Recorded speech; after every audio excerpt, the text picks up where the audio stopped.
O Swami convida os hippies. Assim que o jato da United Airlines desceu na área da Baía de São Francisco, Srila Prabhupada voltou-se para o seu discípulo Ranachara e disse: os prédios parecem-se com caixas de fósforos. Imagine sob como eles parecem do ponto de vista de Deus, Krishna. Srila Prabhupada estava com 61 anos de idade e aquela tinha sido a sua primeira viagem aérea. Supunha-se que Ranachara, com 19 anos e vestido de terno e gravata, fosse o secretário de Srila Prabhupada. Embora fosse um discípulo novo, arrecadara algum dinheiro e pedira para voar para São Francisco com Prabhupada. Durante a viagem, Srila Prabhupada falara pouco. Estivera cantando Hare Krishna, Krishna Krishna, Hare Hare, Hare Rama, Rama Rama, Hare Hare. Mais ou menos assim que Prabhupada canta, né? Está aí no YouTube, Japa Prabhupada. Escreve aí, Japa Prabhupada, que você encontra. Se não encontrar, fala com a gente que a gente encontra e passa o link.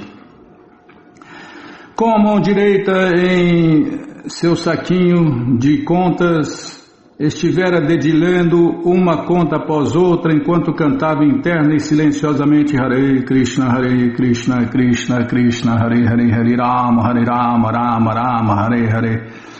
Logo que o avião levantara voo por sobre a cidade de Nova York, ele olhou para fora da janela para os prédios que ficavam cada vez menores. O mergulho do avião nas nuvens para Prabhupada parecera imersão num oceano celeste. Ele sentira o incômodo da pressão tampando seus ouvidos e fizera menção disto. De outro modo, nada mais falou, limitando-se a cantar os nomes de Deus, Hare Krishna, Hare Rama, repetidamente. Agora, à medida que o avião começava a sua descida, ele continuava cantando Hare Krishna com a voz quase inaudível, Krishna, Krishna, Krishna, e olhava para fora da janela para a paisagem de milhares de casas com feitio de caixas de fósforo e ruas que se estendiam em padrões convencionais em todas as direções. Quando foi anunciado o voo 21 da United Airlines, proveniente de Nova York pelo alto-falante do aeroporto, o grupo de cerca de 50 hippies comprimiu-se para mais perto para recepcionar. Por um momento pareciam quase apreensivos, incertos do que esperar ou de como identificar o Swami. Roger Siegel comenta: éramos um grupo bem eclético, mesmo para o aeroporto de São Francisco. Mukunda usava um roupão de Merlin, o mágico, de lã escocesa achadrezada. Sam usava um roupão de lã de carneiro com um capacete e até cheirava como um carneiro, e eu usava uma espécie de roupão samurai japonês feito à mão com pontinhos brancos. Em toda parte via-se longos cordões de rosários, peles de veado, botinas, uniformes de faixa do exército, pessoas usando óculos escuros redondos e pequenos, toda a fantasmagoria de São Francisco em seu melhor estilo. Apenas poucas pessoas do grupo conheciam o Swamiji, Mukunda e sua esposa Janaki, Ravindra Swarupa, Rai Rama, todos de Nova York. Allen Ginsberg também estava lá. Alguns dias antes, Allen tinha sido um dos líderes do Manifesto Humano no Golden Gate Park, onde mais de 200 mil pessoas reuniram-se, um encontro das tribos, para um alegre comício de dança e paz. Hoje, Allen estava presente para saudar Swami Bhaktivedanta, com quem se encontrara e com quem cantara Hare Krishna vários meses atrás no Lower East Side de Nova York. Se todos eles cantassem Hare Krishna quando ele atravessasse o portão, o Swamiji ficaria satisfeito, lembrou Mukunda a todos. Eles já estavam familiarizados com o mantra Hare Krishna.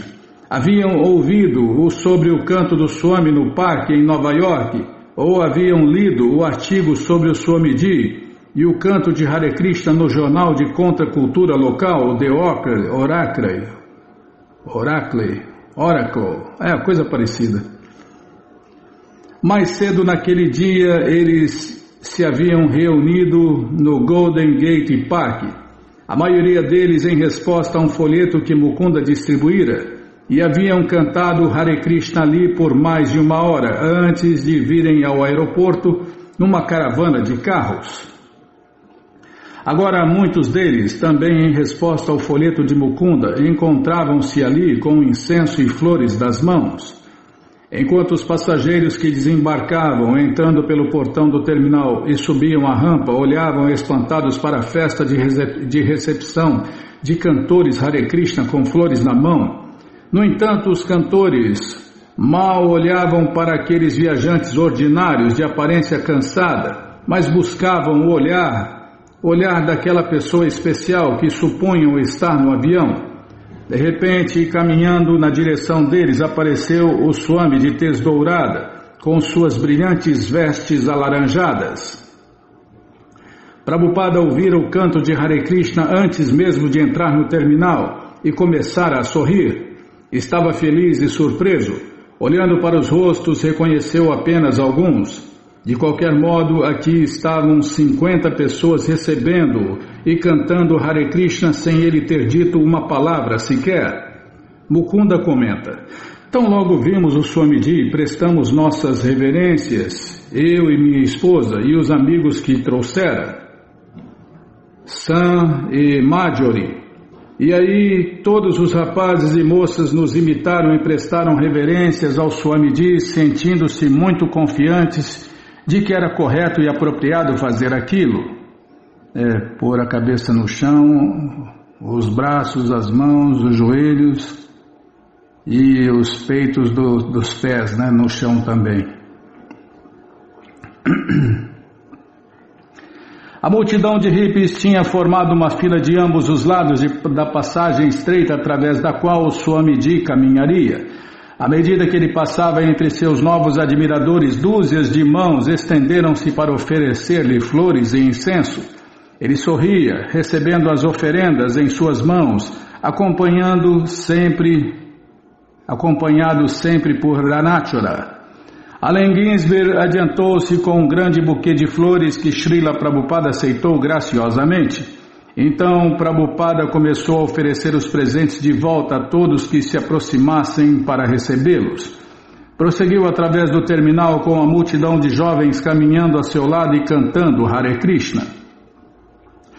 À espera da bagagem, Srila Prabhupada aproveitou para examinar todos à sua volta. Erguendo as palmas de suas mãos, acenava para todos, para que cantassem Hare Krishna mais alto, ao que o grupo estourou num canto redobrado, com Prabhupada em pé no meio deles, batendo palmas suavemente e cantando Hare Krishna. Graciosamente ele então ergueu os braços acima da cabeça e pôs-se a dançar Hare Krishna, gingando de um lado para o outro. Para uma mistura de desgosto, espanto e prazer irresistível dos funcionários e passageiros do aeroporto, a festiva recepção prosseguiu em torno de Prabhupada até que ele conseguiu a sua bagagem. Então eles os escoltaram para fora à luz do sol e para dentro de um carro que o esperava, um negro Cadillac de 1949. Prabhupada entrou no assento traseiro com Mukunda e Allen Ginsberg. Até o momento de o carro desvencilhar-se do meio-fio, Srila Prabhupada, sorrindo, ainda continuava entregando flores a todos aqueles que tinham vindo dar-lhe as boas-vindas, e a ele que trazia a consciência de Deus, Krishna, para o oeste americano. O Cadillac pertencia a Harvey Cohen, que há quase 1 ano permitira que Prabhupada ficasse em seu sótão no Boveri. Era Harvey quem dirigia, mas por causa de seu boné de chofer, conseguido numa loja de Exército da Salvação, e de seu terno negro e sua barba, Prabhupada não reconheceu. Onde está Harvey? Perguntou Prabhupada. Ele está dirigindo, disse Mukunda. É você, não o reconheci. Harvey sorriu. Bem-vindo a São Francisco, Swamiji. Srila Prabhupada sentia-se feliz por estar em outra grande cidade ocidental, em nome de seu mestre espiritual, Bhaktisiddhanta Saraswati, e do Senhor Krishna Chaitanya. Quanto mais alguém vai para o oeste, dissera o Senhor Krishna Chaitanya, mais as pessoas são materialistas. Não obstante, posso continuar, Bimala? Não obstante, o Senhor Krishna Chaitanya também dissera que era preciso difundir a consciência de Deus, Krishna, em todo o mundo. Os irmãos espirituais de Prabhupada muitas vezes haviam duvidado da afirmação do Senhor Krishna Chaitanya de que um dia o nome de Deus, Krishna, seria cantado em todas as cidades, vilas e aldeias. Talvez este verso devesse ser considerado simbolicamente, diziam eles. Outros sim, o que poderia ele significar? Krishna em todas as cidades? Srila Prabhupada, porém, tinha profunda fé naquela afirmação do Senhor Krishna Chaitanya e na instrução de seu mestre espiritual. Aqui estava ele, na cidade de São Francisco, no extremo oeste, e aí as pessoas já cantavam Hare Krishna. Entusiasticamente o receberam com flores e canto e dança público de Hare Krishna. E em todo o mundo havia outras cidades, muito semelhantes àquela. O templo que Mukunda e seus amigos conseguiram ficava na rua Frederick, no bairro Haigesbury. Como o templo da 2ª Avenida 26, em Nova York, era uma lojinha com uma vitrina voltada para a rua. Numa placa sobre a janela lia-se Templo Shri Shri Radha e Krishna. Mukunda e seus amigos também tinham alugado um apartamento de 3 cômodos para o Swamiji no 3º andar do prédio adjacente. Era um apartamento pequeno, vazio, mal conservado e voltado para a rua. Seguido por vários carros lotados de devotos e simpatizantes curiosos, Srila Prabhupada chegou à rua Frederick 518 e entrou na lojinha, cuja única decoração eram algumas tapeçarias na parede. Sentando-se numa almofada, liderou um canto e dança público de Hare Krishna e então falou, convidando a todos a adotarem a consciência de Deus, Krishna. Após a sua palestra, deixou a lojinha em direção à porta contígua e subiu os 2 lances de escada até seu apartamento. Assim que entrou em seu apartamento de número 32, foi seguido não apenas por seus devotos e admiradores, como também por repórteres dos principais jornais de São Francisco, o Chronicle, o Examiner, e enquanto alguns devotos cozinhavam seu almoço, Iranachura desfazia sua mala. O Swamiji conversou com os repórteres que se assentaram no chão, tomando nota em seus blocos.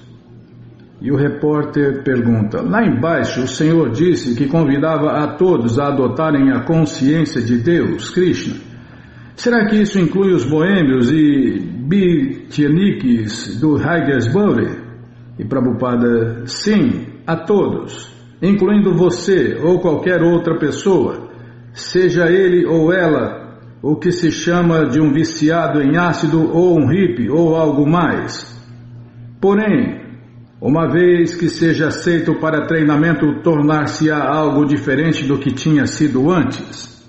E o repórter pergunta, o que é preciso fazer para tornar-se um membro de seu movimento Hare Krishna?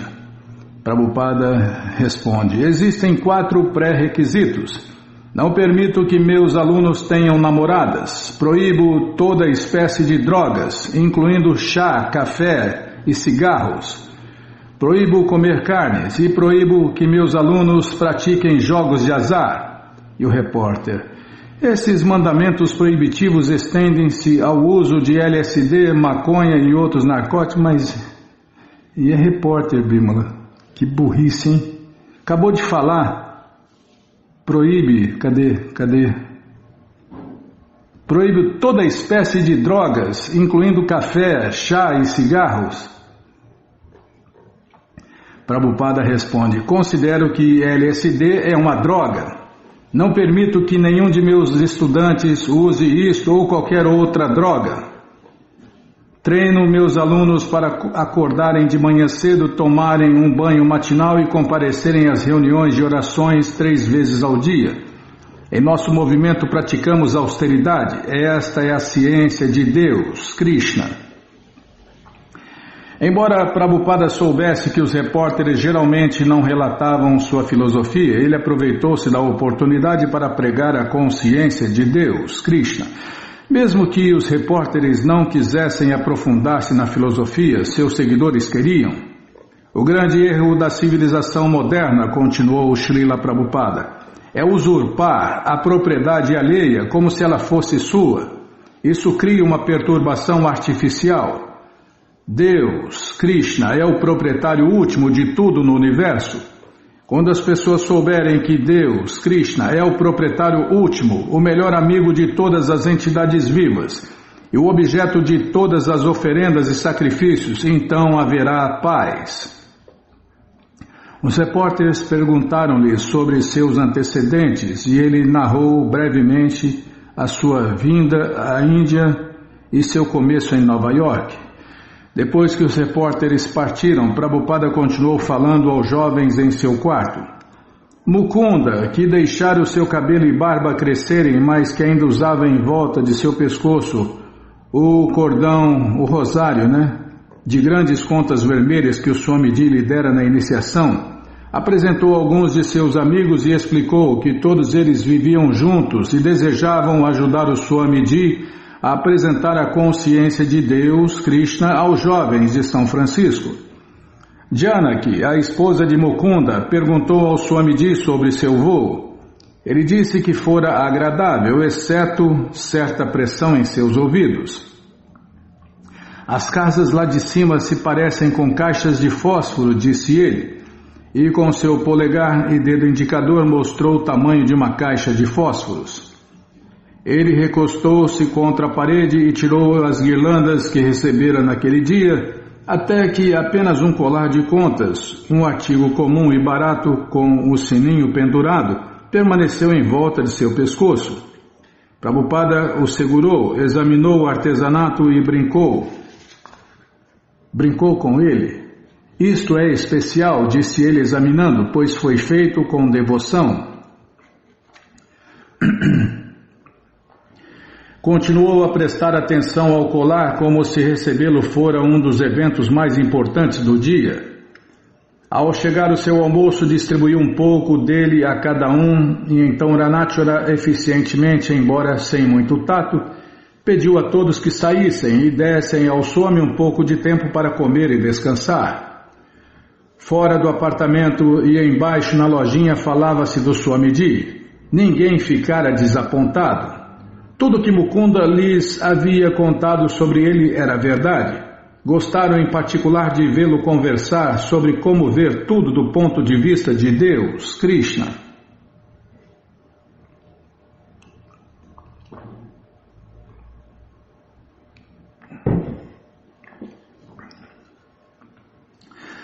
Naquela noite, na televisão, a chegada do Swamiji foi anunciada no noticiário das 11 e no dia seguinte apareceu nos jornais. A história do Examiner, ou coisa parecida, Bima? No meu inglês é maravilhoso, só não existe. A história do Examiner saiu na segunda página. O Swami convida os hippies, juntamente com uma foto do templo repleto de seguidores e algumas tomadas do Swamiji que parecia muito grave. Prabhupada fez Mukunda ler o artigo em voz alta. O esguio, mestre da fé, leu Mukunda, trajado com vestes folgadas até o calcanhar e sentado de pernas cruzadas, numa grande esteira. O Swamiji interrompeu. O que é esta palavra esguio? E Mukunda explicou que significava alto e magro. Não sei por que eles disseram isto, acrescentou ele. Talvez seja porque o Senhor sentou-se bem ereto e no alto, de modo que pensaram que o Senhor era muito alto.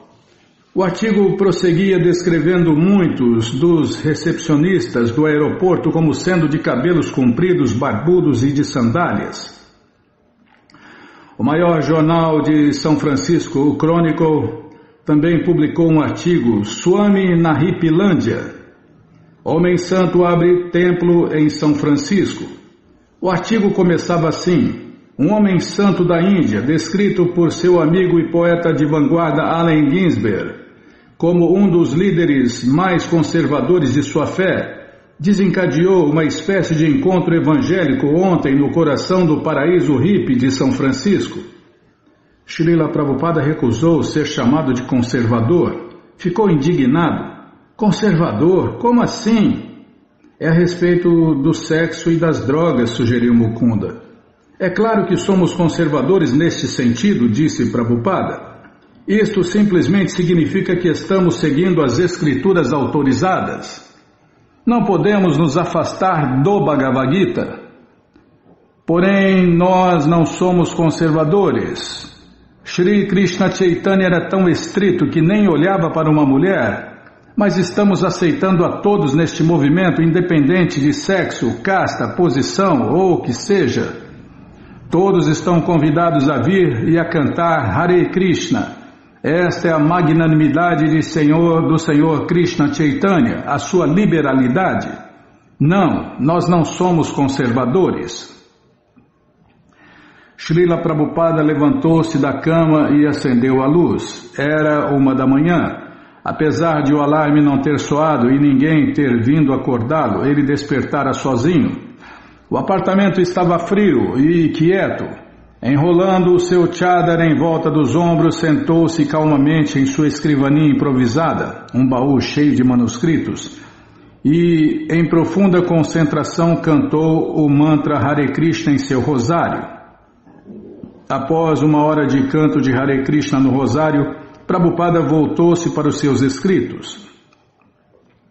Embora se houvessem passado 2 anos desde que publicara um livro, o 3º e último volume do primeiro canto do Śrīmad Bhagavatam, vinha trabalhando diariamente, às vezes em suas traduções e comentários do 2º canto, mas principalmente no Bhagavad Gita.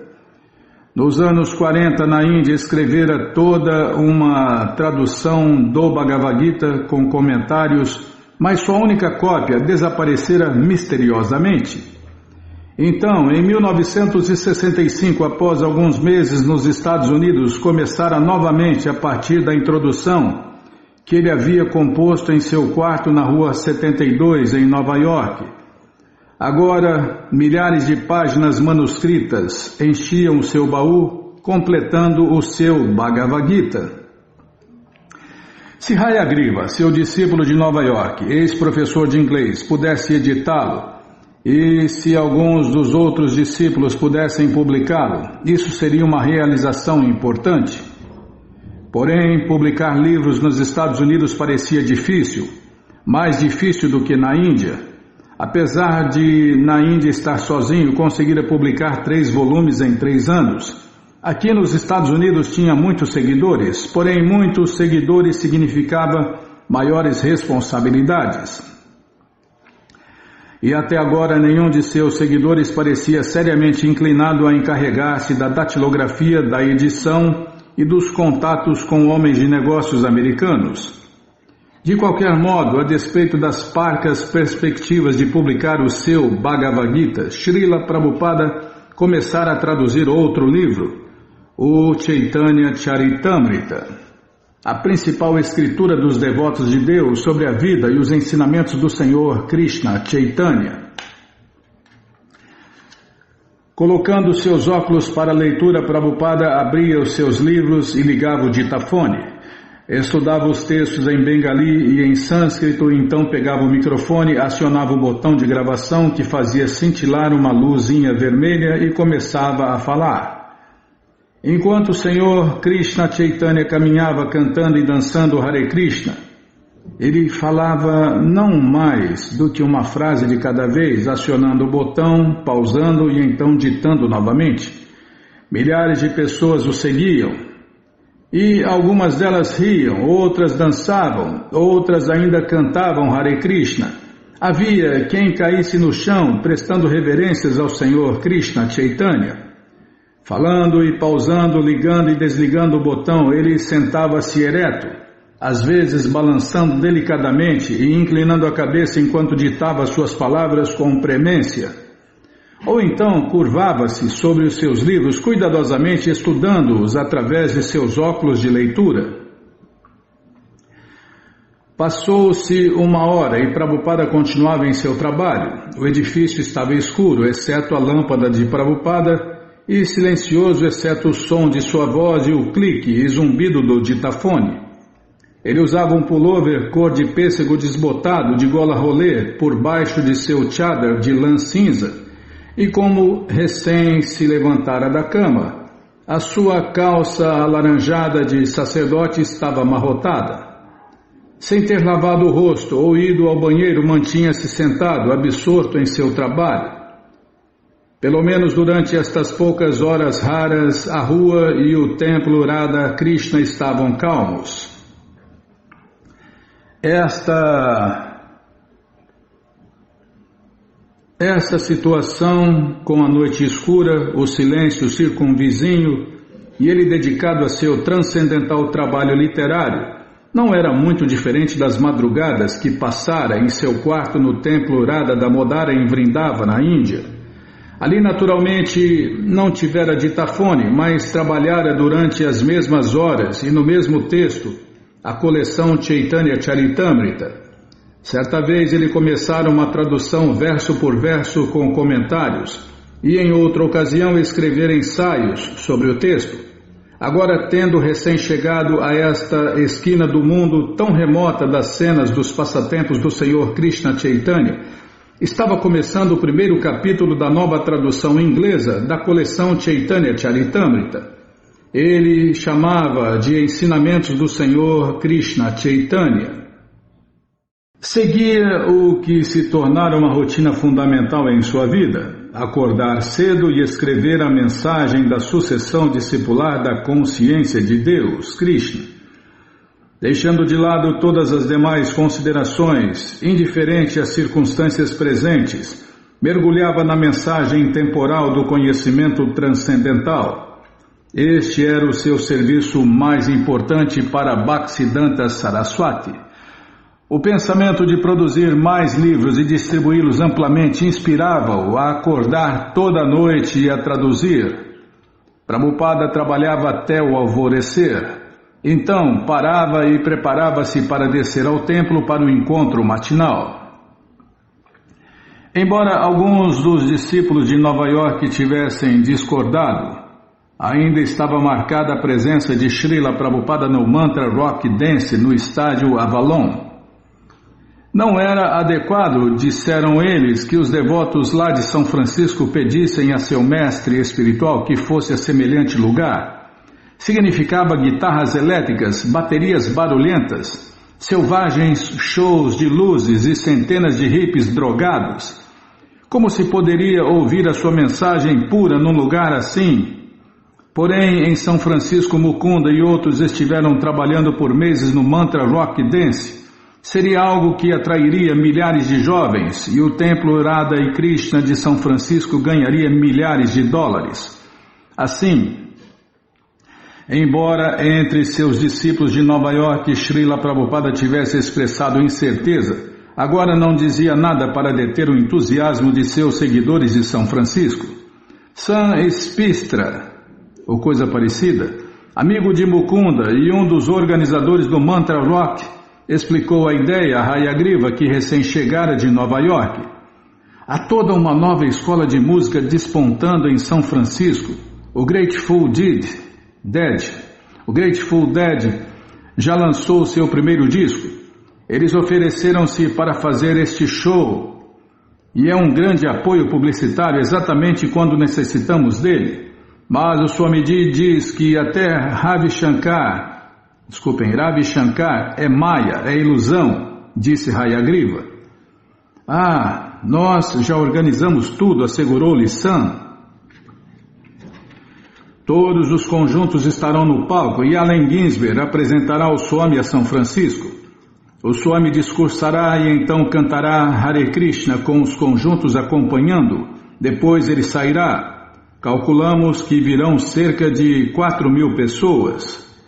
Srila Prabhupada sabia que não se comprometeria. Ele iria, cantaria Hare Krishna e depois sairia. O importante era difundir o cantar de Hare Krishna. Se milhares de jovens reunidos para ouvir rock pudessem ocupar-se em ouvir e cantar os nomes de Deus, Hare Krishna, Hare Rama, que haveria de mal nisso?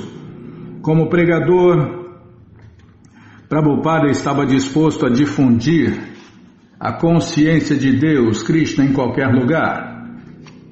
Já que cantar Hare Krishna era absoluto, aquele que ouvisse ou cantasse os nomes de Deus, Krishna, qualquer pessoa, em qualquer lugar, em qualquer condição, poderia se salvar de cair em espécies inferiores na próxima vida. Esses jovens hippies desejavam algo transcendental, mas estavam desorientados. Estavam confusos, aceitando alucinações como visões espirituais, porém buscavam a vida transcendental genuína, assim como muitos dos jovens do Lower East Side. Prabhupada decidiu que iria, seus discípulos queriam que ele fosse, e ele era o servo deles, e servo do Senhor Krishna Chaitanya. Mukunda, Sam e Harvey Cohen já se haviam encontrado com Chet Helms, um empresário de rock que cedera o uso de seu estádio Avalon para isso, e concordara que se eles pudessem trazer os conjuntos ao show, tudo que superasse os custos dos grupos, da segurança e de outras poucas coisas básicas seria lucro para o templo Radha Krishna de São Francisco.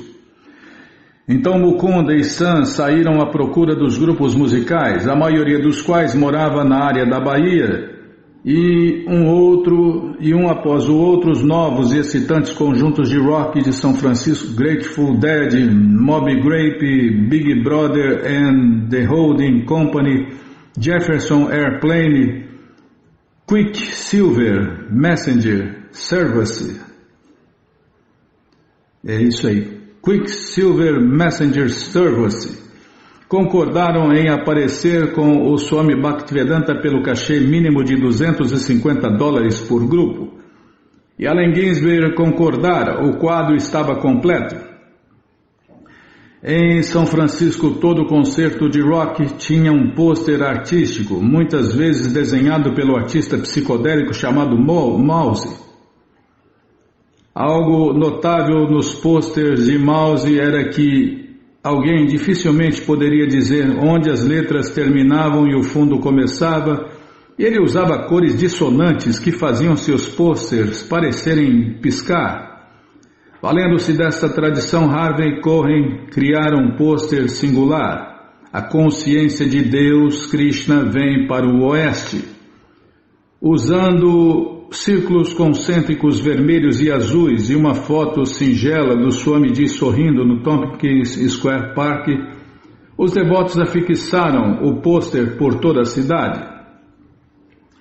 Hayagriva e Mukunda foram discutir o programa para o Mantra Rock Dance com Allen Ginsberg.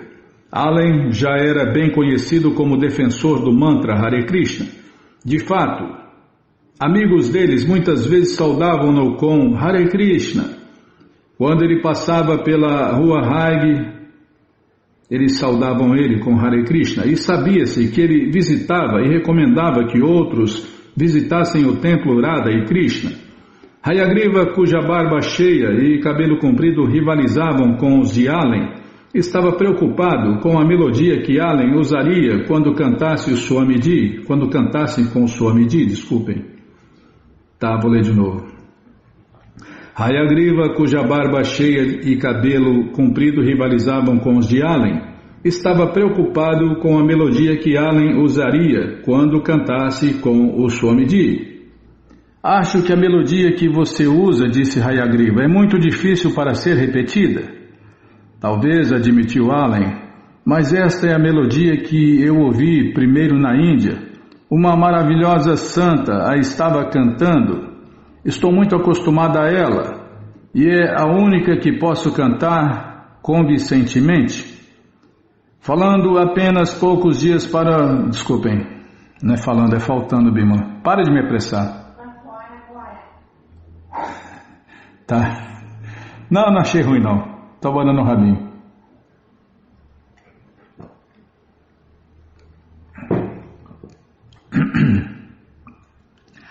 Faltando apenas poucos dias para o Mantra Rock Dance, Allen veio a um canto e dança público de Hare Krishna de manhã cedo no templo e mais tarde juntou-se a Srila Prabhupada em seu quarto no andar de cima.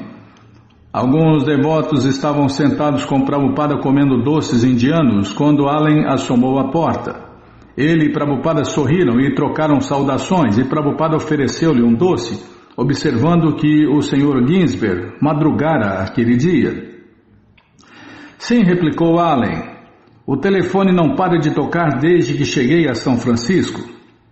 Isso é o que acontece quando alguém se torna famoso, disse Prabhupada.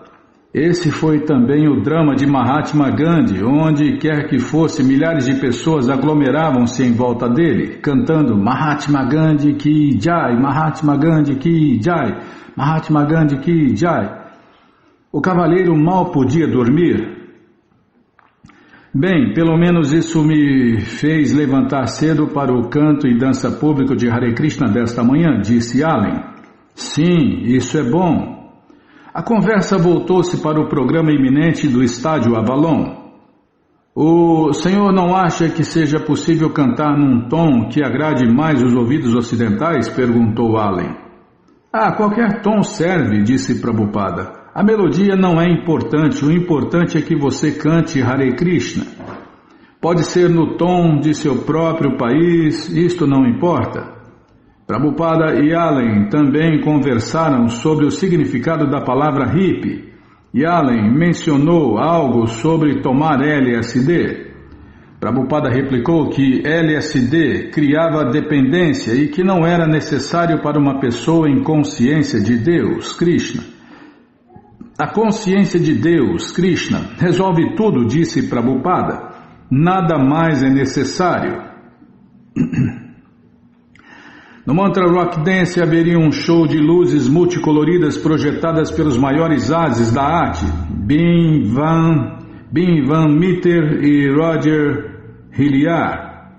Bim e Roger eram peritos em usar simultaneamente luzes estroboscópicas, filmes e shows de slide para encher um auditório de efeitos óticos semelhantes às visões de LSD. Mukunda dera-lhes muitos slides de Krishna para usar durante o canto e dança público de Hare Krishna.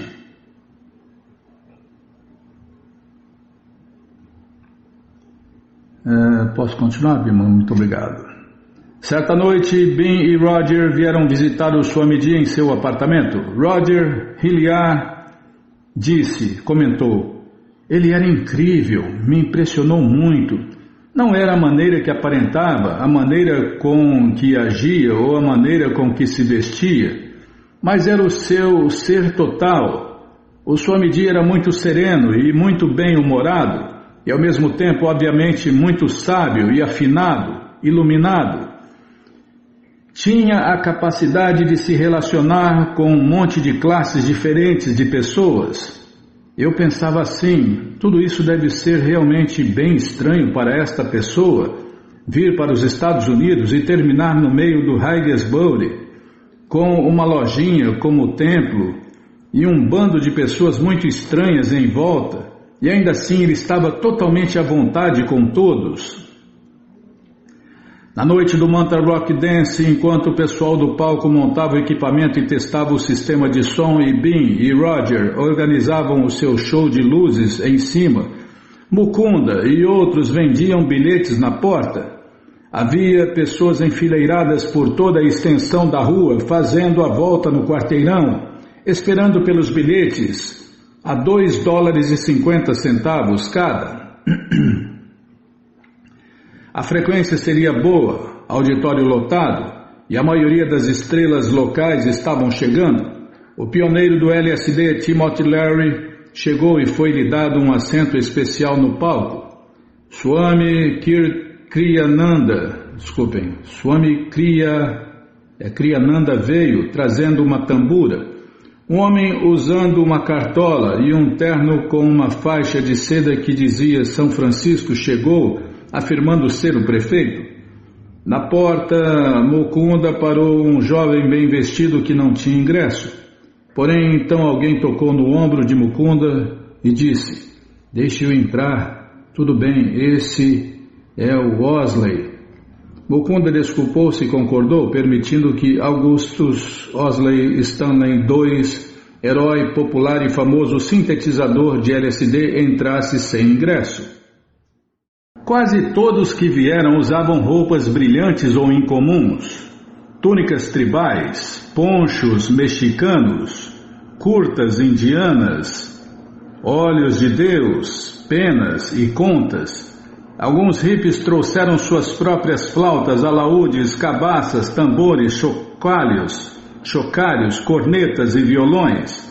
Os Hells Angels, de cabelos sujos, usando jeans, botas e jaquetas e acompanhados por suas mulheres, também entraram, levando correntes, fumando cigarros e exibindo seus capacetes alemães, emblemas brazonados e assim por diante. Tudo, exceto suas motocicletas que ficaram estacionadas do lado de fora. Os devotos começaram um canto e dança público de Hare Krishna animado no palco, dançando da maneira como Swamiji lhes mostrara. O incenso recendia, perfumando o palco e os cantos do grande estádio.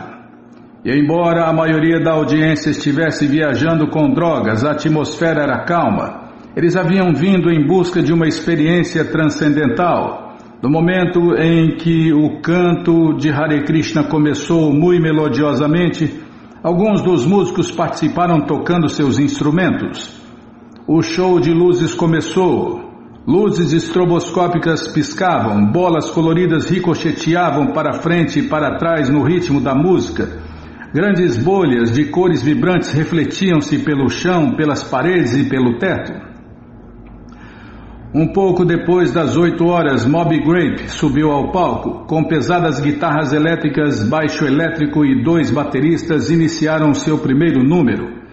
Os poderosos alto-falantes sacudiram o estádio com suas vibrações e um rumor de aprovação elevou-se na audiência. Por volta das 9h30, Prabhupada deixou seu apartamento na rua Frederick e entrou no Cadillac de Harvey, sentando-se no assento traseiro. Estava vestido com sua roupa alaranjada costumeira e em volta de seu pescoço usava uma guirlanda de gardênias, cujo doce aroma enchia o carro. No caminho para o Avalon, conversou sobre a necessidade de abrir mais centros. Às 10 horas, Prabhupada subiu as escadas do Avalon, seguido por Kirtanananda e Ranachora. À medida que atravessava o estádio, os devotos tocaram búzios, alguém começou a rufar de tambores e a multidão abriu no centro todo o percurso da entrada até o palco para ele passar. Com sua cabeça bem erguida, Prabhupada parecia flutuar enquanto caminhava através do estranho ambiente em direção ao palco do estádio. De repente, o show de luzes mudou. Imagens de Krishna e seus passatempos refletiram-se na parede. Krishna e Arjun passeando juntos na quadriga de Arjun, Krishna comendo manteiga, Krishna subjugando o demônio redemoinho, Krishna tocando a flauta. Enquanto Prabhupada caminhava no meio da multidão, todos ficaram de pé aplaudindo e gritando. Ele subiu as escadas e sentou-se suavemente numa almofada. A multidão se acalmou. Olhando para o lado de Allen Ginsberg, Prabhupada disse: "Você pode falar algo sobre o mantra Hare Krishna?" E Allen começou a falar do que entendia e experimentara com o mantra Hare Krishna. Contou como o Swami abrira uma lojinha na 2ª Avenida e cantara Hare Krishna no Tompkins Square Park. E convidou a todos para o templo da rua Frederick. Eu especialmente recomendo os cantos e danças públicos de Hare Krishna matinais, disse ele, para aqueles que, no revertério do LSD, quiserem estabilizar a sua consciência e entrar no barato de novo. Prabhupada falou dando uma breve história do mantra Hare Krishna. Então voltou-se para Allen outra vez e disse: "Você pode cantar?" E Allen começou a tocar o seu harmônio e a cantar no microfone usando a melodia que aprendera na Índia. Aos poucos, mais e mais pessoas no auditório pegaram a melodia e começaram a cantar Hare Krishna. À medida que o canto e dança público de Hare Krishna prosseguia, e o entusiasmo da audiência aumentava. Músicos de vários conjuntos subiram ao palco e juntaram-se ao canto de Hare Krishna. Ranachara, um bom baterista, começou a tocar na bateria do Moby Grape. Alguns dos baixistas e outros guitarristas acompanharam enquanto os devotos e um grande grupo de hippies subiram ao palco. Os refletores luminosos multicoloridos vibravam e as bolas ricocheteavam para frente e para trás com a cadência do mantra Hare Krishna, agora projetado na parede. Hare Krishna, Krishna Krishna, Hare Hare, Hare Rama, Rama Rama, Hare Hare. Enquanto o canto se espalhava por todo o estádio, alguns dos hippies levantaram-se, deram-se as mãos e dançaram. Allen Ginsberg comenta: cantamos Hare Krishna a noite inteira. Foi absolutamente fantástico, algo aberto, foi a culminância do entusiasmo espiritual do Ragasburi. Foi a primeira vez que houve uma cena musical em São Francisco da qual todos podiam participar. Todos podiam cantar e dançar Hare Krishna em vez de apenas escutar outras pessoas cantarem e dançarem. Janaki comenta: as pessoas não sabiam para que estavam cantando, porém o Swamiji ficou muito feliz ao ver tantas pessoas cantando Hare Krishna. Embora a maioria delas estivessem intoxicadas, ele adorava ver as pessoas cantando Hare Krishna. Hayagriva comenta: de pé em frente aos conjuntos eu mal podia ouvir, porém acima de tudo podia perceber o canto de Hare Krishna cada vez mais forte. Na parede atrás um slide projetava uma grande imagem de Krishna com um elmo dourado, pluma de pavão e flauta na mão. Então Srila Prabhupada levantou-se, ergueu os braços e pôs-se a dançar Hare Krishna. Gesticulava para que todos o acompanhassem. E aqueles que ainda estavam sentados levantaram-se e começaram a dançar Hare Krishna e a cantar e a gingar, seguindo a delicada dança de Prabhupada. Roger Siegel comenta: o estádio parecia um campo de trigo humano balançando ao vento. Produziu-se um sentimento de calma em contraste com a atmosfera de energias giratórias do estádio Avalon. O canto de Hare Krishna continuou por mais de 1 hora e finalmente todos estavam pulando e gritando, até mesmo chorando e berrando. Alguém colocou um microfone perante Srila Prabhupada e sua voz ressoou fortemente através do poderoso sistema de som. O ritmo acelerou-se. Srila Prabhupada transpirava profusamente. Kirtanananda insistia para que o canto e dança público de Hare Krishna parasse. O Swamiji estava velho demais para isso, disse ele, poderia ser-lhe prejudicial. Porém, o canto de Hare Krishna continuou cada vez mais rápido, até que as palavras do mantra finalmente ficaram indistinguíveis em meio à música amplificada e ao coro de milhares de vozes. Então, subitamente terminou, e tudo o que se pôde ouvir foi o alto reboar dos amplificadores e a grave voz de Srila Prabhupada oferecendo reverências a seu mestre espiritual. Om Vishnu Pada Paramahansa Parivajacacharya Stoutarasata Shri Srimati Bhaktisiddhanta Saraswati Goswami Maharaja Ki Jai. Todas as glórias aos devotos reunidos. Hare Krishna. Srila Prabhupada retirou-se do palco através de densa fumaça e das multidões e desceu as escadas com Kirtanananda e Ranachara bem atrás dele. Allen anunciou o próximo grupo de rock. Ao deixar o estádio e o grupo de admiradores atrás dele, o comentário de Swamiji foi: este não é um lugar para celibatários. Na manhã seguinte, o templo estava abarrotado com jovens que haviam visto Swamiji no Avalon. A maioria deles permaneceram acordados a noite inteira. Srila Prabhupada, tendo seguido seu horário matinal de costume, desceu às 7 horas e fez o canto e dança público de Hare Krishna e deu uma aula. Mais tarde, naquela manhã, indo de carro para a praia com Kirtanananda e Hayagriva, o Swamiji perguntou quantas pessoas tinham comparecido ao canto e dança público de Hare Krishna da noite anterior. Quando recebeu a resposta, ele perguntou quanto dinheiro havia entrado e eles disseram que não estavam certos, mas era aproximadamente $1.500.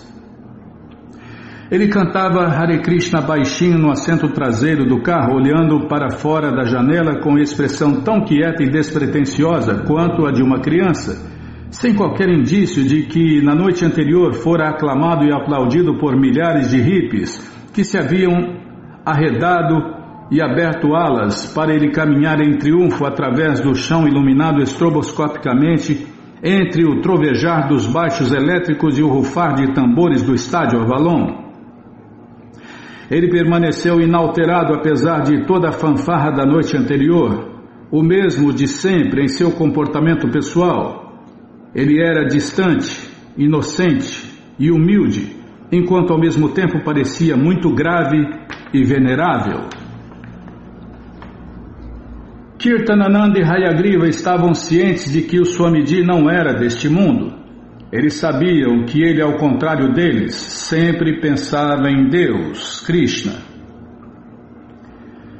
Caminhavam com ele ao longo da passarela próximo ao oceano, o qual soprava suas brisas frescas encrespando suas ondas. Kirtanananda colocou a chadar sobre os ombros de Prabhupada. Em Bengali há um verso, comentou Prabhupada, quebrando o silêncio. Posso me lembrar dele? Oh, que voz é esta que vem do mar, chamando, chamando, vem cá, vem cá. Falando pouco, ele caminhava pela passarela com seus dois amigos, frequentemente olhando para o mar e para o céu. Enquanto caminhava, cantava Hare Krishna suavemente no rosário. E cantava um mantra que Kirtanananda e Hayagriva nunca haviam ouvido antes. Govinda Jaya Jaya Gopala Jaya Jaya Radharamana Hari Govinda Jaya Jaya. Ele cantava baixinho, com voz profunda, enquanto caminhava ao longo da passarela. Observava o Oceano Pacífico. Porque é grande, ele é tranquilo. O oceano parece ser eterno, aventurou Hayagriva. Não, replicou Prabhupada. Nada no mundo material é eterno. Posso continuar? Muito obrigado, hein? Deixa eu tomar água antes. Eu perguntei, Bimala. Deixa eu tomar água. Não me apressa não, hein?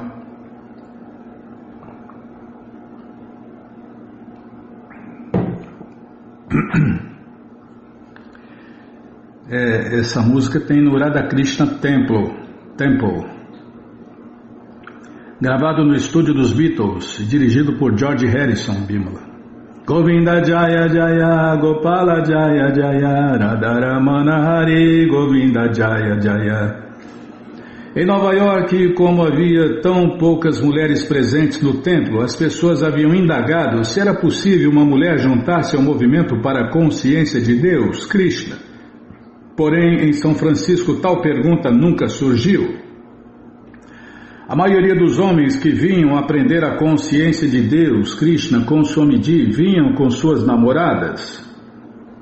Para Prabhupada, esses rapazes e moças ansiosos por cantar e ouvir sobre Deus, Krishna, eram como centelhas de fé, que era preciso abanar até fazer delas fogueiras abrasantes e firmes de vida devocional.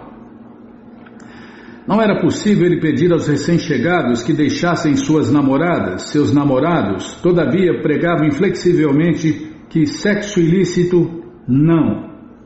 No entanto, o dilema parecia ter uma solução óbvia, efetuar o casamento dos casais em consciência de Deus, Krishna. Como tradicionalmente um sannyasi nunca arruma nem realiza matrimônios pelos padrões indianos, alguém poderia criticar Prabhupada por permitir qualquer contato entre rapazes e moças. Prabhupada, porém, dava prioridade à difusão da consciência de Deus, Krishna. Que indiano, por mais crítico que fosse, tentara transplantar a essência da cultura transcendental védica para a cultura ocidental? Prabhupada verificou que mudar o sistema social americano e separar completamente os homens das mulheres não seria possível. Por outro lado, comprometer o padrão de não praticar sexo ilícito também não era possível. Portanto, a vida familiar consciente de Deus, Krishna, o Grihastha Ashraman, seria o melhor arranjo para muitos de seus novos aspirantes a discípulos. Em consciência de Deus, Krishna, marido e mulher podiam viver juntos e ajudar um ao outro no progresso transcendental. Tá vendo, Bima? Mas tem que me ajudar, não me atrapalhar. Tá, já parei de falar. Era um arranjo autorizado para permitir que um homem e uma mulher se associassem. Se, como mestre espiritual, ele achasse necessário realizar matrimônios, ele próprio o faria. Porém, primeiro esses jovens casais teriam que sentir atração pela consciência de Deus, Krishna.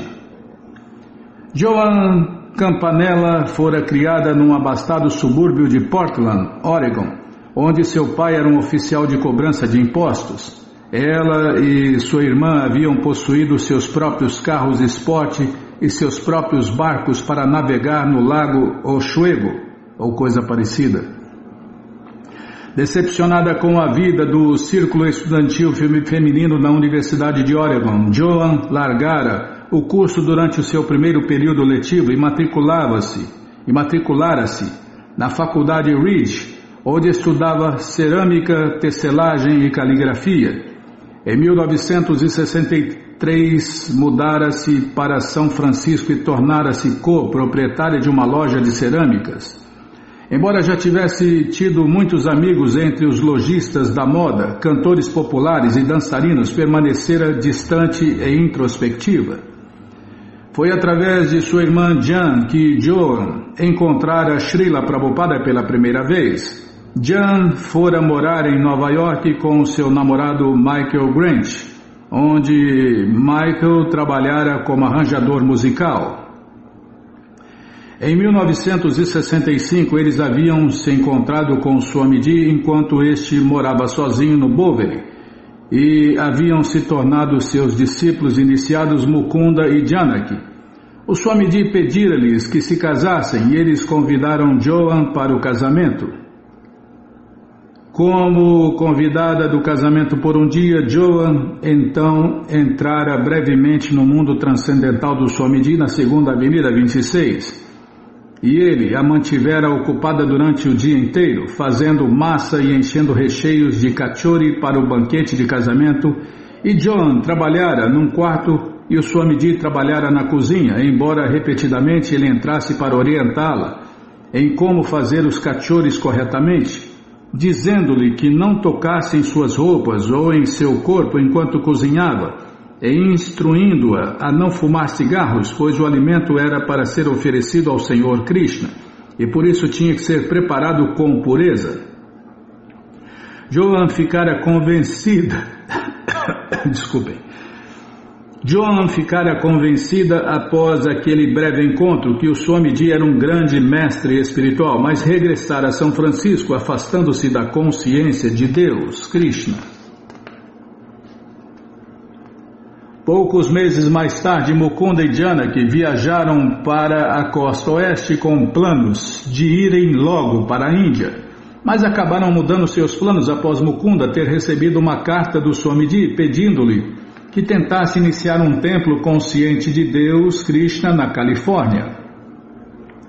Mukunda conversara sobre o Swamiji com Joan e outros amigos e descobrira que muitos jovens estavam interessados. Naquela ocasião, Joan acompanhara Mukunda, Janaki e um rapaz chamado Roger Siegel até as montanhas de Oregon, onde foram visitar os seus amigos comuns, Sam e Marjorie, que viviam numa torre de mirante na floresta. Mukunda explicara-lhes o que sabia da consciência de Deus, Krishna, e os 6 começaram a cantar Hare Krishna juntos. Hare Krishna, Krishna Krishna, Hare Hare, Hare Rama, Rama Rama, Hare Hare. Eles ficaram especialmente interessados nos ensinamentos do Swamiji sobre como elevar a consciência sem drogas. Mukunda conversara acaloradamente sobre a solicitação do Swamiji para que eles iniciassem um templo na Califórnia, e logo ele e sua esposa Janaki, Sam e sua namorada Marjorie, e Roger e Joan, agora amigos íntimos, mudaram-se para um apartamento em São Francisco para encontrar uma lojinha e montar o cenário para o Swamiji. Após a chegada do Swamiji, Joan começara a frequentar os cantos e danças públicos de Hare Krishna no templo. Ela sentia-se atraída pelo Swamiji e pelo canto de Hare Krishna, e especialmente gostava das horas de visita informal. O Swamiji sentava-se em sua cadeira de balanço com a mão em sua bolsinha de rosário, cantando os santos nomes de Krishna, e Joan sentava-se fascinada, admirando os dedos a mover-se dentro da bolsinha. É um saquinho, né, que protege o rosário Hare Krishna. Um dia, durante o horário de visita ao Swamiji, enquanto ele estava sentado em sua cadeira de balanço e Joan e outros estavam sentados a seus pés, o gato de Janaki entrou furtivamente pela porta do corredor e começou lentamente a descer pelo corredor. O gato foi se aproximando e lentamente esgueirou-se bem em frente aos pés do Swamiji. Sentou-se olhando atentamente para o Swamiji e começou a miar. Nenhum dos devotos sabia o que aconteceria. O Swamiji começou a bater nas costas do gato com seu pé, dizendo: Hare Krishna, Hare Krishna. Você lhe dá leite oferecido a Deus, Krishna Prasada? E Joan comenta: as atividades do Swamiji e sua generosidade, mesmo para com os gatos, me comoviam. E eu ansiava ter mais contato com ele. Essa aqui é uma faceta de Prabhupada, né, Bimala? Tem gente que só pega o que interessa, né?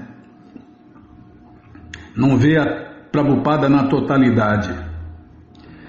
Joan acabou entendendo que servir ao Swamiji era algo sério, porém não queria encarar a iniciação até que tivesse 100% segura de que aquilo era o que ela desejava. Às vezes chorava de êxtase e às vezes caía no sono durante a palestra do Swamiji. Assim permanecia... Não quero baixar. Baixou.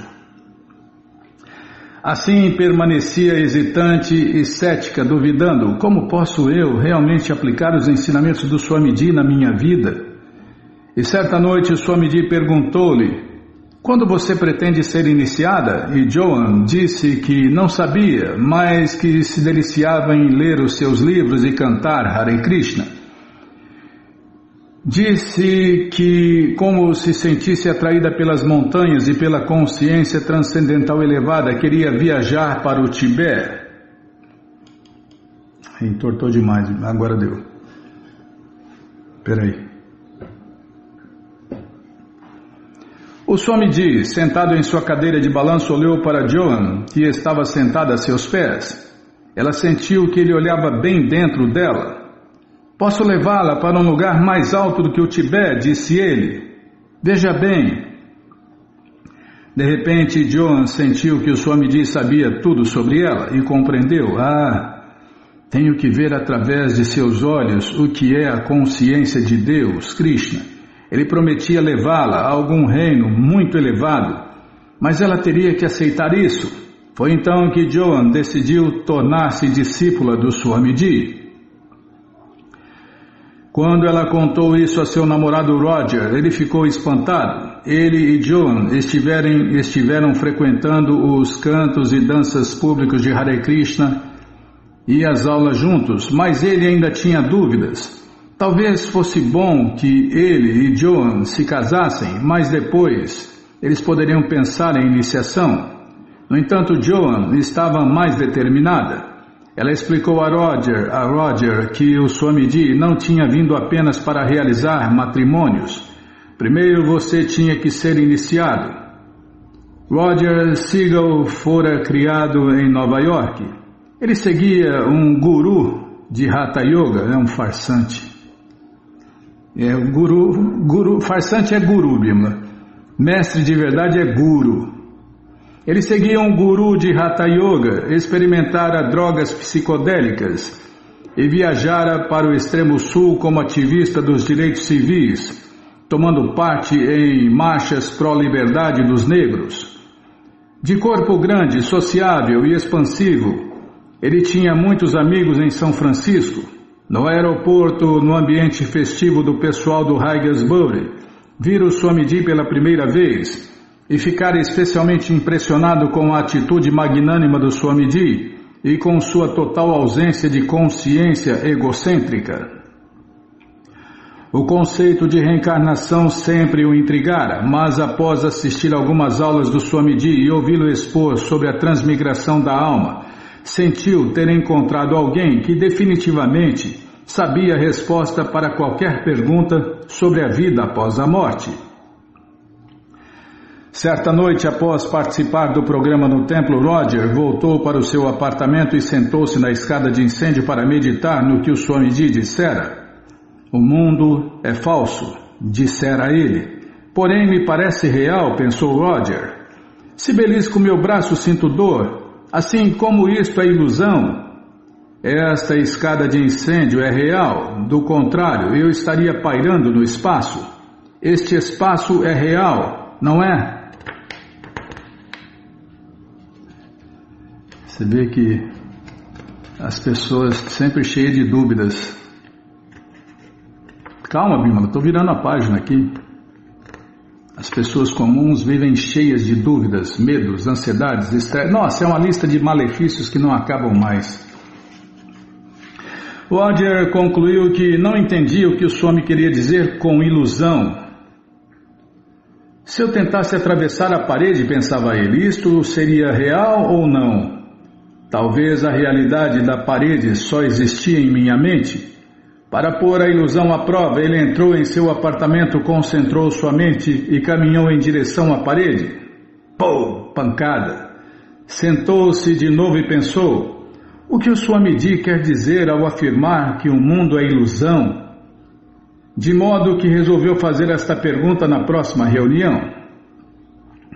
Assim o fez, e Srila Prabhupada disse-lhe que na verdade o mundo é real, pois foi criado por Deus, Krishna, a realidade suprema.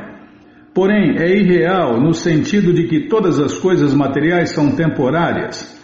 Quem aceita o mundo temporário como permanente e absoluto está em ilusão. Somente o mundo transcendental, explicou Swamiji, é eterno e, portanto, real. Roger ficou satisfeito com a resposta do Swamiji, porém tinha outras dificuldades. Achava o Swamiji conservador demais. Quando o Swamiji disse que os cães dos convidados deviam ser mantidos fora do templo, Roger não gostou disso. Muitos visitantes traziam cães de estimação com eles para o templo. E agora, que loucura, né, Bima? Imagina. Nossa, bicho. Um cão dentro do templo, socorro. Muitos visitantes traziam cães de estimação com eles para o templo e agora havia um poste de amarrar animais em frente ao prédio só para acomodar os animais domésticos com correias. Porém, o Swamiji não permitia que nenhum animal doméstico entrasse.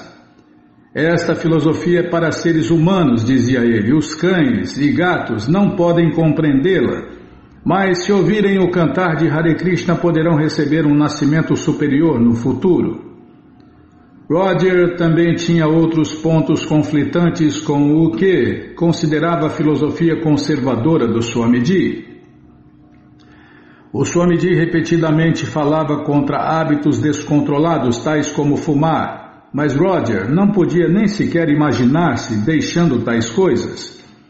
E as instruções sobre abster-se da vida sexual molestavam-no especialmente. De qualquer modo, apesar de não seguir muito estritamente, Roger sentia crescer o seu amor pelo Swamiji e por Deus, Krishna. Entendia que o Swamiji tinha bastante para ensinar-lhe e que o Swamiji estava fazendo de certa maneira e em certa ordem. Roger sabia que o Swamiji o via como um bebê na vida transcendental, que tinha que ser mimado.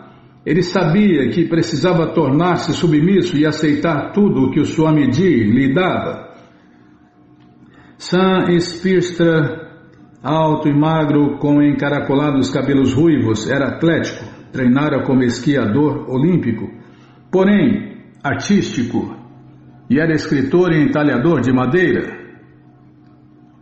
Graduara-se na Faculdade Reed de Oregon e conseguira uma bolsa de estudos numa pequena faculdade suíça, onde obtivera mestrado em filosofia. Era bem popular. o epítome do individualista inflexível, segundo o via Mukunda. Quando Mukunda visitara Sam em seu belvedere, em seu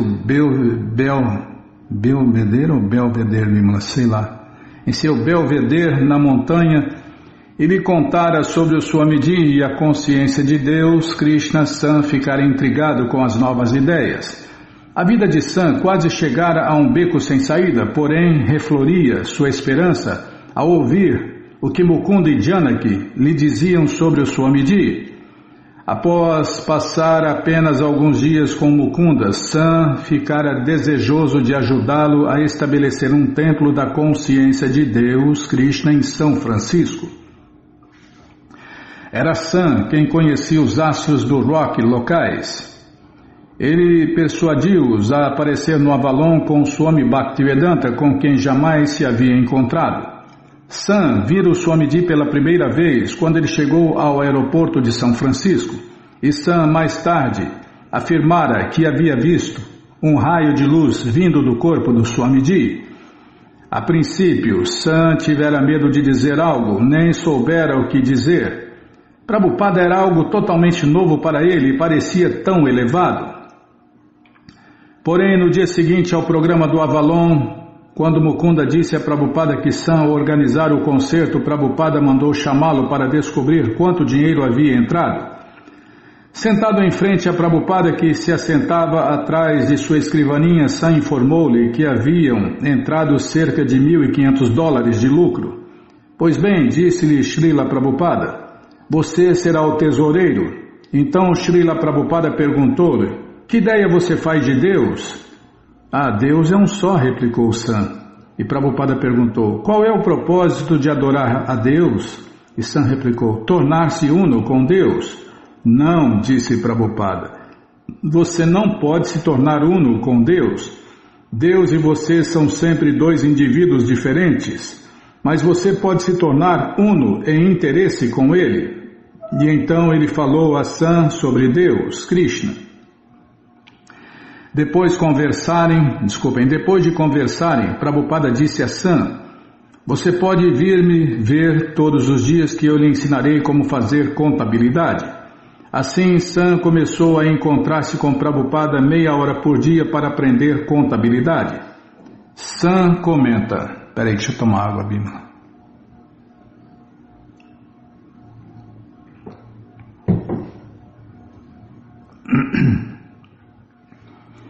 Eu nunca fora muito bom em contabilidade e realmente não queria fazer isto, porém, aquela era uma boa desculpa para vir ver o Swamiji todos os dias. Ele me chamava a atenção quando eu gastava dinheiro demais ou quando eu não podia pôr os livros caixa em dia. Realmente me encantava a ideia de que ele era tão prático que conhecia contabilidade. Desde o comecinho ele se tornou muito mais um amigo para mim do que o ideal de alguém em outra esfera de vida. Eu levava quase todas as minhas perguntas práticas a ele. Aprendi a responder as coisas por mim mesmo, baseado na maneira com que o Swamiji sempre resolvia os problemas cotidianos. E a primeira coisa que ele me levou a fazer foi me casar com minha namorada. Mukunda e sua esposa Janaki, cujo apartamento ficava no fim do mesmo corredor do apartamento de Srila Prabhupada, eram o único casal que Srila Prabhupada já iniciara e casara.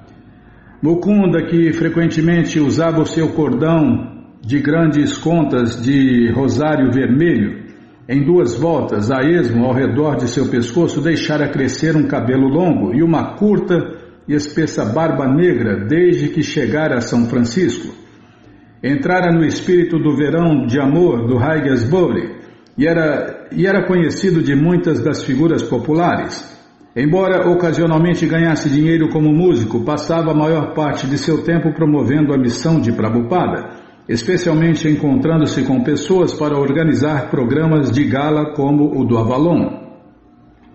Era um líder em trazer pessoas para ajudar Prabhupada, todavia não tinha o sentido de compromisso permanente.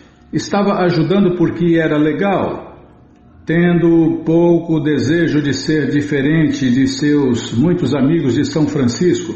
Não seguia estritamente os princípios de Prabhupada para a vida transcendental regulada. Em seu relacionamento com Srila Prabhupada, Mukunda gostava de assumir uma atitude de camaradagem fraternal, ao invés de servidão subalterna, e Srila Prabhupada reciprocava. Às vezes, contudo, Prabhupada impunha-se como mestre espiritual. Certa vez, Prabhupada entrou no apartamento de Mukunda e percebeu, Bimala, tá? Vou prestar atenção. Certa vez, tinha uma vírgula aqui, eu tropecei na vírgula.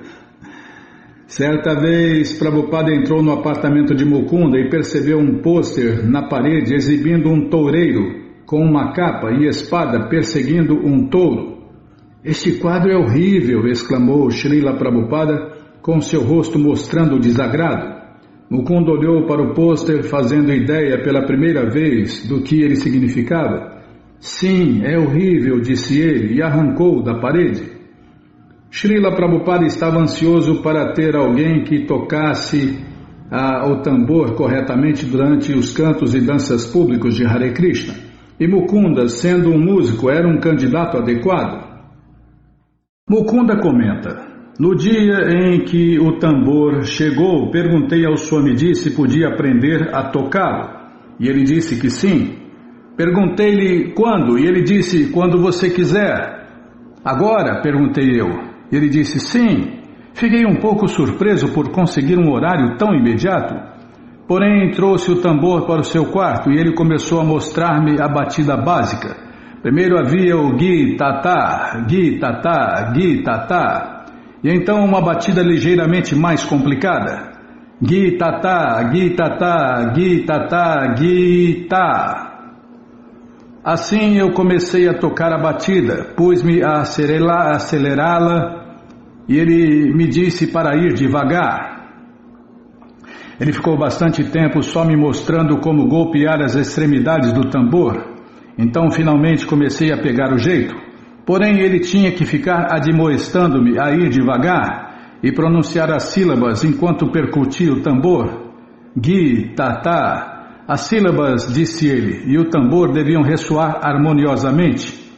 Eu devia fazê-lo soar daquela maneira e sempre pronunciá-las. Eu estava determinado e toquei bem lentamente por bastante tempo. Concentrava-me com grande intensidade. Então, de repente, dei-me conta de que o Swamiji estava ao meu lado imóvel. Eu não sabia por quanto tempo ele ficaria ali sem dizer nada e senti-me um pouco embaraçado. Porém, continuei tocando. Quando criei coragem para olhar para cima e ver o seu rosto, para minha surpresa, ele mexia sua cabeça para cima e para baixo, de maneira afirmativa, com os olhos fechados. Parecia estar se divertindo com a lição. Isso foi uma grande surpresa para mim. Embora eu já tivesse tido muitas lições de música antes e passasse muitos anos tomando lições de piano, jamais posso lembrar-me de um exemplo em que o professor parecesse realmente desfrutar de meus treinos. Fiquei muito maravilhado ao ver que ali estava um professor tão perfeito, que desfrutava tanto do que estava ensinando, não porque era seu ensinamento pessoal ou seu método pessoal, mas porque testemunhava a energia de Deus, Krishna, passando através dele para uma alma condicionada como eu. E ele sentia grande prazer com isso. Tomei consciência profunda de que o Swamiji era um mestre verdadeiro, embora não fizesse a menor ideia do que era realmente um mestre espiritual. Para Janaki, a esposa de Mukunda, consciência de Deus, Krishna significava relacionar-se de maneira pessoal com o Swamiji. Enquanto ele estivesse por perto, estava tudo bem. Ela gostava de fazer-lhe perguntas, de servi-lo e de aprender a cozinhar com ele. Não se importava muito em estudar a filosofia da consciência de Deus, Krishna, mas rapidamente demonstrou intensa atração por ele. Janaki comenta. Tá certo, Tá. Janaki comenta. Estávamos, nosso grupo, sentados numa roda no apartamento do Swamiji e eu lhe perguntei se ele tinha filhos. Ele olhou para mim como se eu tivesse dito algo estranho e disse: "Acaso você não é minha filha?" E eu disse: "Bem, sim." E ele disse: "Todos esses não são meus filhos?" E a resposta foi tão rápida que eu jamais duvidei que ele seriamente queria dizer o que disse. Por várias horas, cada manhã, Prabhupada mostrava a Janaki, a Joan e outros como cozinhar. Um dia, e Joan era macrobiótica, lembra, Bima? Um dia na cozinha ele viu uma espécie de amora que nunca havia provado e perguntou a Janaki o que era. Ela disse que eram morangos. Imediatamente ele atirou um dentro de sua boca dizendo: "Ah, isso é muito gostoso." E continuou a comer outro e outro, exclamando: "Muito gostoso." Uma vez Janaki estava fazendo creme batido quando o Prabhupada entrou na cozinha e perguntou: "O que é isto?" E ela replicou: "É creme batido." "O que é creme batido?" perguntou ele. "É creme," replicou ela. "Porém, ao ser batido ele se afofa e toma uma consistência mais sólida." Embora sempre inflexível a respeito de regras da cozinha, sendo que uma das mais importantes era que ninguém podia comer na cozinha, Srila Prabhupada imediatamente mergulhou o seu dedo no creme batido e o provou. "Ah, isso é iogurte," disse ele. Com maneira descontraída e exprobativa que lhe agradava, Janaki replicou: "Não, Swamiji, é creme batido." E Srila Prabhupada a corrigiu: "Não, é iogurte." E novamente colocou o seu dedo e provou dizendo: "Oh, tem um sabor muito bom." "Swamiji," acusou Janaki, "o senhor está comendo na cozinha." E Srila Prabhupada só fez dar um sorriso e balançou a sua cabeça para trás e para frente dizendo: "Ah, tudo bem." É porque a comida é oferecida ao mestre espiritual, no caso de Prabhupada, né, Bimala?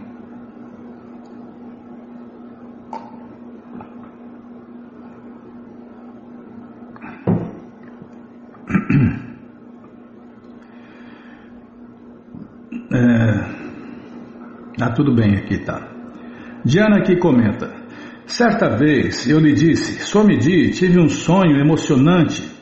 Estávamos todos num planeta próprio nosso e todas as pessoas da Terra foram lá. Todas haviam se tornado devotos puros de Deus e todos cantavam Hare Krishna. O Senhor estava sentado numa cadeira muito especial bem acima do solo e toda a terra estava batendo palmas e cantando Hare Krishna." O Swamiji sorriu e disse: "Este é um sonho adorável." Bonnie MacDonald, de 19 anos, e seu namorado Gary McElroy saiu, ou coisa parecida. Gary McElroy, de 20 anos, ambos de Austin, onde estiveram morando juntos como estudantes na Universidade do Texas, vieram para São Francisco. Bonnie era loira e franzina, com uma doce fala arrastada do sul. Nasceu e foi criada no sudeste do Texas, em família batista. Na escola secundária tornara-se agnóstica, porém mais tarde, enquanto viajava pela Europa e estudava arte religiosa e a arquitetura das grandes catedrais, concluíra que esses grandes artistas não podiam estar inteiramente errados. Gary, filho de um oficial da Força Aérea Americana, fora criado na Alemanha, Okinawa, e outros locais ao redor do mundo antes que sua família se estabelecesse no Texas. Seu cabelo escuro e sobrancelhas espessas davam-lhe uma aparência carrancuda, exceto quando sorria. Ele foi um dos primeiros alunos da Universidade do Texas a usar cabelos compridos e experimentar drogas psicodélicas. Enquanto tomavam LSD juntos, ele e Bonnie ficaram atormentados pela ideia de realizar uma busca espiritual. E sem avisarem seus pais nem a escola, dirigiram-se para a costa oeste em busca de alguém que pudesse ensinar-nos sobre vida espiritual. Eles haviam passado alguns meses frustrantes pesquisando livros espirituais e vivendo entre grupos espirituais do Haigesbury. Haviam se tornado vegetarianos. Gary começara a aprender por si mesmo a tocar guitarra elétrica enquanto Bonnie ia todos os dias ao Golden Gate Park para praticar meditação de Hatha Yoga estilizada. Porém, aos poucos sentiram-se desiludidos e perceberam que se degradavam com as drogas que tomavam. Quando o discípulo está pronto, o mestre aparece, haviam lido eles. Assim esperavam ansiosamente pelo dia em que o mestre deles viesse.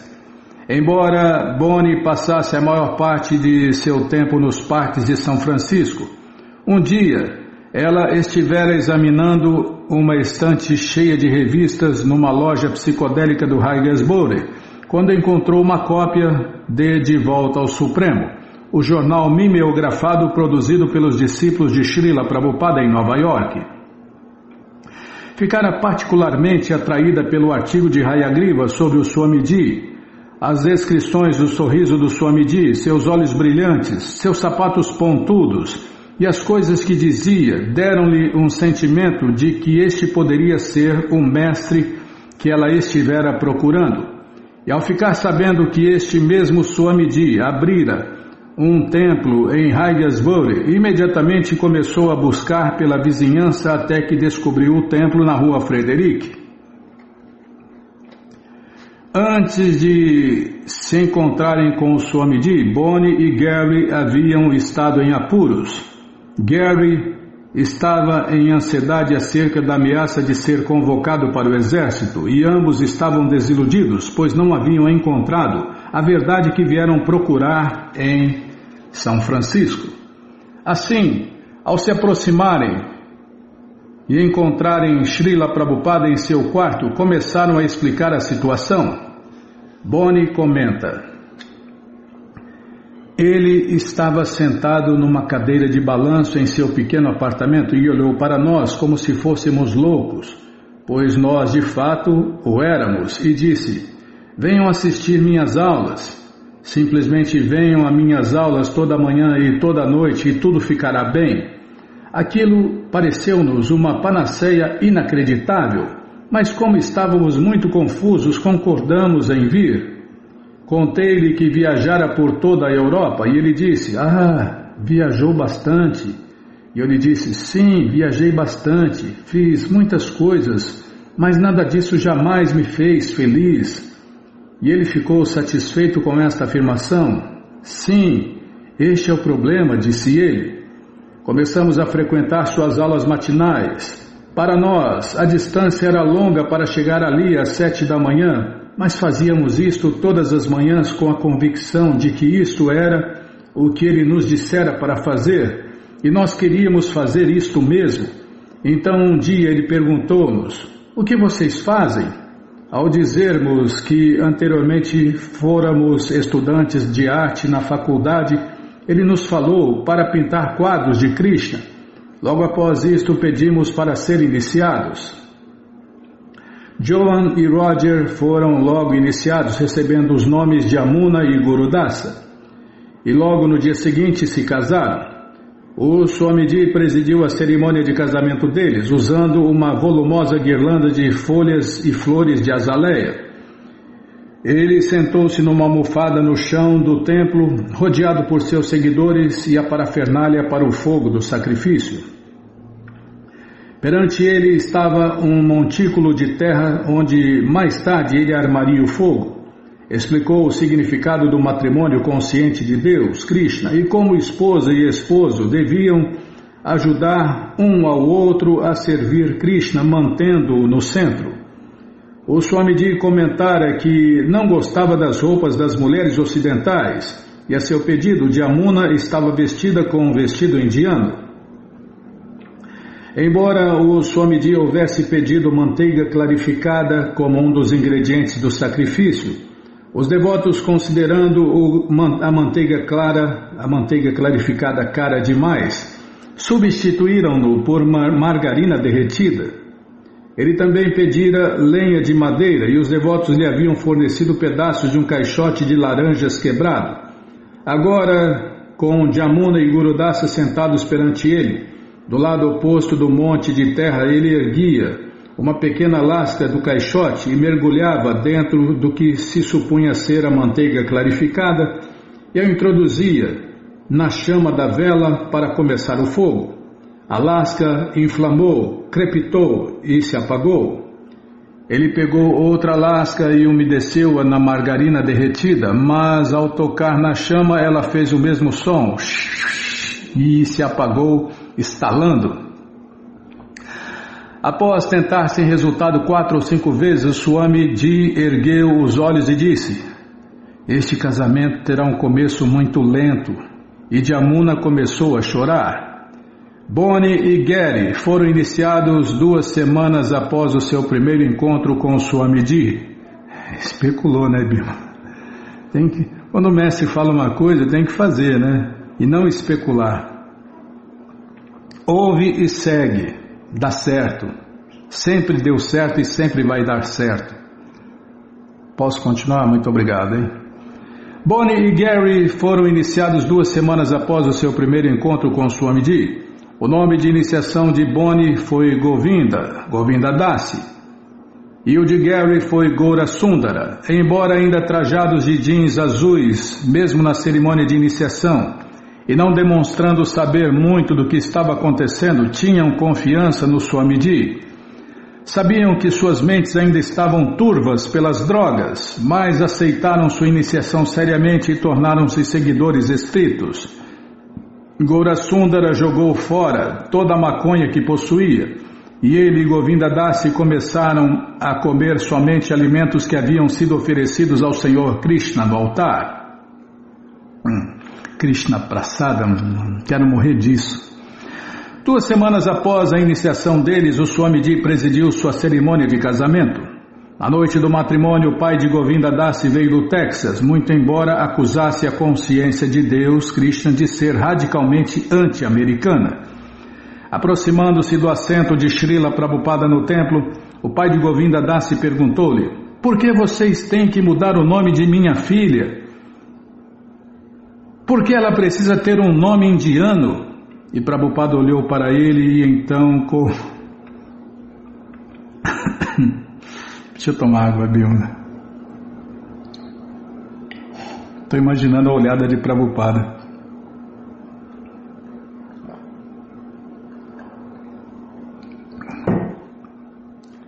Prabhupada às vezes respondia com caretas, né? Principalmente os repórteres.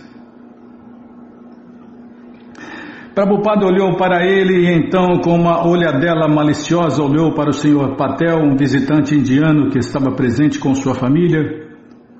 O senhor não gosta de indianos? Perguntou ele. Todos que ouviram Swamiji caíram na gargalhada, exceto o pai de Govinda Dasi, o qual replicou: bem, sim, eles são bons, mas por que Boni precisa ter um nome diferente? Porque ela me pediu para dar-lhe um, replicou Srila Prabhupada. Se o senhor a ama, gostará do que ela gosta. Sua filha é feliz. Por que o senhor protesta? A discussão terminou ali e o pai de Govinda Dasi permaneceu cortês.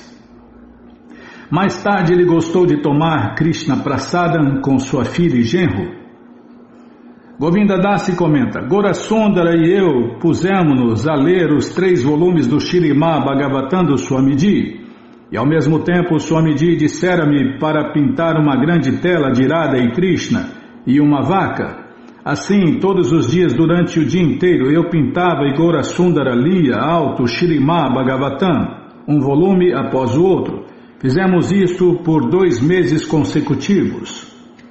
Durante esta época, o Swamiji também me pediu para fazer um retrato dele em pé perante uma pintura de fundo do Senhor Krishna Chaitanya dançando.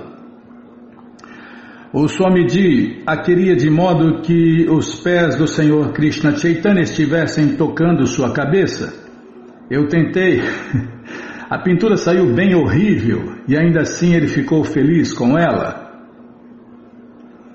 Os seguidores sérios de Prabhupada sentiam que alguns dos candidatos para iniciação não pretendiam cumprir o compromisso vitalício exclusivo que um discípulo dedica a seu mestre espiritual. Swamiji, diziam eles, algumas dessas pessoas vêm apenas para sua própria iniciação. Nunca os vimos antes e nunca os veremos outra vez. E Srila Prabhupada replicava que aquele era o risco que ele tinha de correr. Um dia, numa palestra do templo, ele explicou que, embora as reações dos pecados passados de um discípulo sejam removidas no momento da iniciação, o mestre espiritual permanece responsável até que o discípulo seja liberado do mundo material. Portanto, disse ele, o Senhor Krishna Chaitanya aconselhou que um mestre não deve aceitar muitos discípulos. Uma noite no templo, durante a sessão de perguntas e respostas, um rapaz grande e barbudo levantou a mão e perguntou: Prabhupada, posso ser iniciado?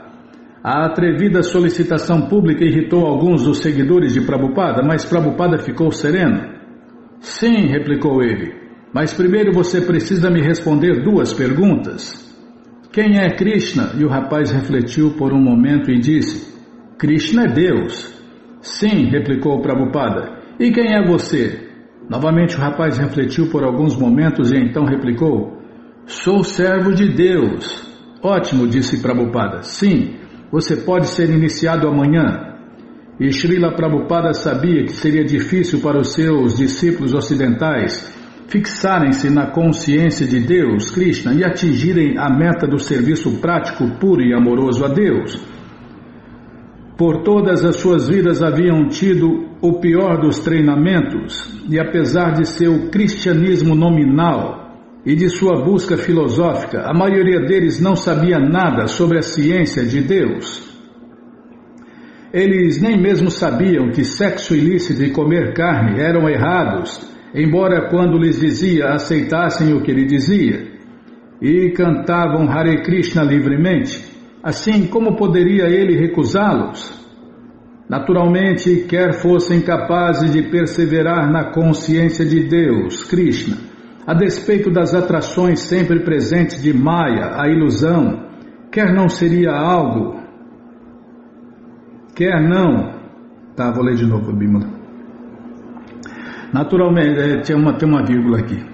Naturalmente, quer fossem capazes de perseverar na consciência de Deus, Krishna, a despeito das atrações sempre presentes de Maya, a ilusão, quer não, seria algo que só o tempo diria. Alguns cairiam. Esta era a tendência humana. Porém, alguns não cairiam. Pelo menos aqueles que seguissem sinceramente suas instruções de cantar Hare Krishna e evitar as atividades pecaminosas seriam exitosos. Ele deu um exemplo. Alguém podia dizer que o alimento fresco de hoje, se não for consumido, estragar-se-á em poucos dias. Porém, se está fresco agora, dizer que no futuro ficará estragado e, portanto, desperdiçá-lo não passa de uma conjectura. Sim, no futuro qualquer um poderia cair. Porém, Prabhupada aceitou como sua responsabilidade ocupar os seus discípulos agora e estava lhes dando os métodos que, se seguidos, protegê-los-ia, impedindo-os de caírem jamais. A parte dos padrões védicos, mesmo pelo padrão dos discípulos de Nova York e do Swamiji, os devotos de São Francisco não eram muito estritos.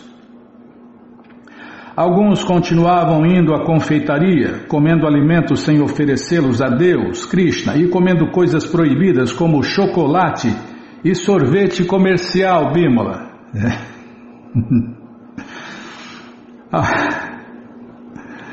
Alguns chegavam a dar uma fumadinha após o canto e dança público de Hare Krishna, justo do lado de fora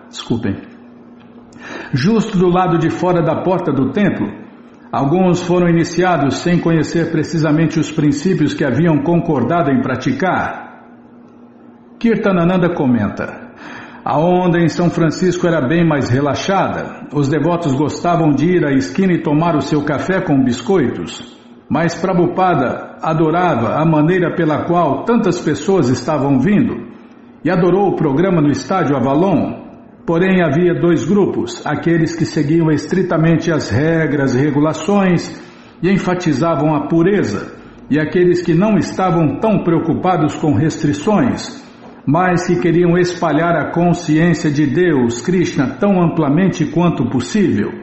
O Swamiji era tão generoso que acolheu ambos os grupos.